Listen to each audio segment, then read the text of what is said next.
So let's do narcotic and psychotropic substances act.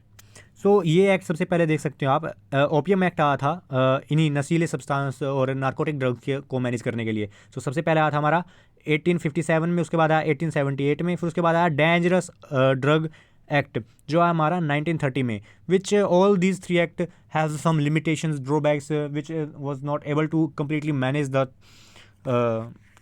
cultivation, production and import and sales, all these things. So that's why we came with this new act which is NDPS, right?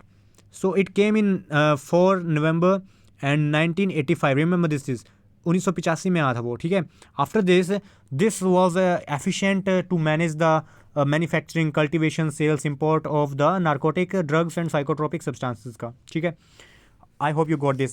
Now one thing to remember from here is that the central government constitute narcotic drugs and psychotropic substance consultative committee। तो उस committee में member होते हैं not more then 20। And यहाँ पे जो भी cultivation के बाद उन ड्रग्स को प्रोसेस करना पड़ता है ना, सो वहाँ पे 2 फैक्ट्री होती हैं जो गवर्नमेंट ओपीएम फैक्ट्री हैं, एक है गाजीपुर यूपी में और एक है नीमुच में मध्य प्रदेश एमपी में, ठीक है। तो ये 2 फैक्ट्री के अलावा कोई नहीं कर सकता, नहीं तो वो क्या होगा, इलीगल होगा, ठीक है। उसके बाद देखो इन्होंने बोला है कि कुछ कंसंट्रेशन होती है कि हम इसके अंडर यूज़ कर सकते हैं और अंडर नहीं कर सकते। तो देखो all preparation containing more than 0.1% of cocaine will need the approval for this. अगर उससे कम यूज़ कर रहे हैं ना तो हम कर सकते हैं आसानी से। वैसे ही मॉर्फिन का इन्होंने बोला है कि not more than 0.2 of morphine we can use, but अगर इससे ज़्यादा किया तो हमें परमिशन लेनी पड़ेगी। That's it, hope you like it, thank you.